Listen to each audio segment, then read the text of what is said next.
7월 16일 수요일 요한계시록 11장 1절에서 13절 말씀입니다. 요한계시록은 많은 이들에게 두려움과 종말의 그림자로 다가옵니다. 그러나 복음주의의 신앙의 눈으로 보면 이 책은 단순한 파괴의 예언이 아니라 어둠 속에서 빛을 잃지 않으려는 성도들을 향한 하나님의 위로이며 도전입니다. 오늘 본문은 극적인 이미지의 상징으로 가득하지만 이 말씀은 결국 교회와 성도들에게 고난의 시대 속에서도 증인의 삶을 살아라 라고 말하고 있습니다. 본문은 성전을 측량하는 장면으로 시작합니다. 하나님의 명령으로 요한은 성전과 제단 그리고 그 안에서 경배하는 자들을 측량합니다. 하지만 성전 바깥 마당은 이방인에게 내어주어 42달 동안 짓밟히게 됩니다. 이는 하나님께서 교회와 성도를 주의 깊게 살피시며 보호하시되 동시에 세상은 여전히 성도들을 향해 공격하고 핍박할 것이라는 현실을 보여줍니다. 이러한 긴장 속에서 두 증인이 등장합니다. 그들은 굵은 베옷을 입고 1260일 동안 예언합니다. 결국 죽임을 당하지만 하나님의 생기가 그들 속에 들어가 다시 살아나고 하늘로 올라가며 마지막에는 하나님께서 그들을 통해 심판과 구원의 역사를 이루십니다. 이 본문은 단지 마지막 시대에 일어날 사건이 아니라 지금 이 시대를 살아가는 교회와 성도들이 어떻게 살아야 하는지를 보여줍니다. 세상이 무너지고 교회가 조롱받고 진리가 땅에 떨어진 것처럼 보일 때 하나님은 여전히 증인을 세우십니다. 오늘 말씀을 통해서 우리는 하나님 앞에서 측량된 자로 이 세상 속에 파송된 증인으로 어떻게 살아가야 하는지를 함께 묵상하고자 합니다. 먼저 첫 번째로 하나님께 속한 것을 분별하며 지키는 삶입니다. 요한은 갈대와 같은 측량 막대를 받아 하나님의 성전과 제단과 그 안에서 경배하는 자들을 측량합니다. 이는 하나님께서 당신의 백성과 예배를 세밀히 살피시고 보호하신다라는 뜻입니다. 그러나 성전 바깥 마당은 이방인에게 주어져 42개월 동안 짓밟히게 됩니다. 이 장면은 교회가 세상 속에서 공격받고 손해를 당할 수 있지만 하나님의 주권은 여전히 살아있고 그분의 백성은 결코 잊히지 않는다는 진리를 말해줍니다. 복음주의는 하나님의 말씀과 예배의 중심성을 지키는 신앙입니다. 성전이 무너지는 시대 속에서도 우리는 말씀을 중심에 두고 예배를 놓치지 않으며 성도의 정체성을 지켜야 합니다. 오늘날 교회는 수많은 세상의 도전과 가치관 앞에 서 있습니다. 문화는 진리를 왜곡하고 미디어는 신앙을 조롱합니다. 이러한 시대 속에서 교회는 흔들릴 수 있고 신자 개인의 믿음도 침식될 수 있습니다. 그러나 우리가 믿는 복음은 흔들리지 않습니다. 하나님은 여전히 자신의 백성을 측량하시고 보호하십니다. 그러므로 우리는 이방인의 뜰, 즉 세상 문화의 소음 속에서도 성전 앞에 머물러야 합니다. 예배의 자리, 말씀의 자리, 기도의 자리에서 물러서지 말아야 합니다. 하나님께 속하는 것을 구별하고 지키는 것이야말로 무너진 시대 속에서 교회를 지탱하는 진정한 힘입니다. 하나님께 속한 것을 분별하는 일은 단지 외적인 구별이 아니라 영적인 분별력을 가지고 자신의 삶을 주께 드리는 것입니다. 둘째로 증인의 삶은 고난을 피하지 않습니다. 하나님은 두 증인에게 권세를 주어 1260일 동안 예언하게 하십니다. 그들은 굵은 베옷을 입고 살아가는데 이는 회개를 촉구하는 선지자들의 삶의 상징입니다. 이 증인들은 불의한 세상에 하나님의 말씀을 선포하며 진리를 드러냅니다. 그러나 그 대가는 작지 않습니다. 결국 짐승에게 죽임을 당하고 그들의 시신은 사람들이 드나드는 큰 길가에 방치됩니다. 그 모습을 보고 사람들은 기뻐하고 선물을 주고받기까지 합니다.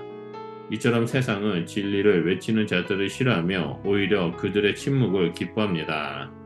신앙은 편안한 삶을 약속하지 않습니다. 오히려 복음을 따르는 자는 반드시 고난을 경험하게 됩니다. 이 고난은 단지 육체적인 고통을 넘어 외면과 조롱, 배척과 고립이라는 형태로 찾아올 수 있습니다. 복음으로 인해 인간관계가 끊기고 사회적 기반에서 밀려나며 때론 가족 내에서도 불화가 생길 수 있습니다. 그러나 성경은 이를 전혀 이상하게 여기지 않습니다. 오히려 그리스도를 위하여 받은 고난을 기뻐하라라고 말합니다. 하나님은 두 증인을 통하여 말씀하십니다. 그들의 죽음을 허락하셨으나 그것이 끝이 아님을 선언하십니다. 고난은 하나님의 뜻을 벗어난 실패가 아니라 오히려 하나님의 섭리 안에 있는 승리의 과정입니다. 우리는 증인의 삶을 사는 동안 수많은 실패와 아픔을 경험할 수 있습니다. 하지만 그 모든 여정을 알고 계시고 결국 증인된 자를 다시 일으키십니다. 고난은 사명의 일부이며 그리스도를 따르는 길 위에 반드시 존재하는 마디입니다. 마지막 세 번째로 부활의 능력으로 승리하는 증인입니다. 죽었던 증인들이 3일 반 후에 다시 살아납니다. 하나님의 생기가 그들 속에 들어가고 그들은 하늘로 올라갑니다. 이 부활은 단지 물리적 생명의 회복이 아니라 하나님께서 증인의 삶을 결코 잊지 않으시고 반드시 그들을 높인다라는 상징적인 선언입니다. 이 사건으로 인해 큰 지진이 일어나고 많은 사람이 죽으며 남은 자들은 두려워하며 하나님께 영광을 돌립니다. 이것이 바로 복음의 본질입니다. 복음은 죽음에서 끝나지 않습니다. 십자가가 끝이 아니며 무덤이 마지막이 아닙니다.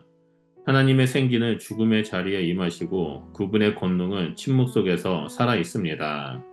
오늘 우리가 살아가는 세상은 부활보다는 절망, 영광보다는 조롱을 이야기합니다. 하지만 하나님은 여전히 증인을 세우시고 그들의 삶을 통해 세상을 흔드시며 하나님 나라의 승리를 선언하십니다. 이 부활은 미래에 일어날 사건인 동시에 지금 우리의 삶 속에서도 경험할 수 있는 현실입니다. 죄로 죽었던 자들이 말씀으로 살아나고 낙심으로 쓰러진 자들이 하나님의 위로로 일어납니다. 교회는 이 부활의 증거가 되어야 합니다. 침체된 영혼들, 절망한 자들, 쓰러진 교회들이 다시 일어날 수 있다는 소망의 증거가 되어야 합니다. 우리가 부활의 증인으로 부르심을 받았다라는 사실을 잊지 말고 매일의 삶에서 죽음을 이기신 주님의 승리를 드러내야 합니다. 요한계시록 11장은 종말의 한 장면이 아니라 오늘 우리가 어떤 정체성을 살아가야 하는지를 보여주는 하나님의 메시지입니다. 우리는 측량된 자입니다. 세상의 눈에는 보이지 않을지라도 하나님은 우리의 삶과 예배, 눈물과 기도를 측량하고 계십니다. 우리는 또한 증인입니다.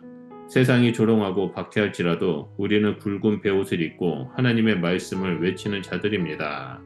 우리의 예언, 우리의 증거는 때로 무시되고 짓밟힐지라도 하나님은 그것을 기억하시고 마지막 날에 우리를 일으켜 세우십니다. 그리고 우리는 결국 승리합니다. 왜냐하면 부활의 생기가 우리 안에 있기 때문입니다. 오늘 이 자리에서 교회는 증인의 공동체로 다시 서야 합니다. 세상이 무너져도 복음은 무너지지 않습니다. 고난 가운데서도 부르심은 여전히 유효합니다. 그 부르심에 응답하며 살아가는 성도님들이 되시길 예수님의 이름으로 축원드립니다.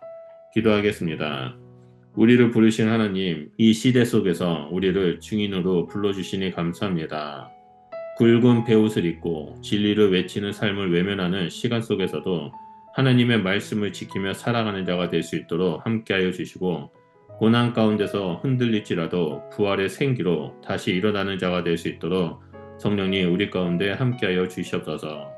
그래서 무너진 세상 속에서 하늘을 바라보며 살아가는 믿음의 성도들이 될 수 있도록 우리의 삶을 주관하여 주시옵소서. 예수님 이름으로 기도드립니다. 아멘.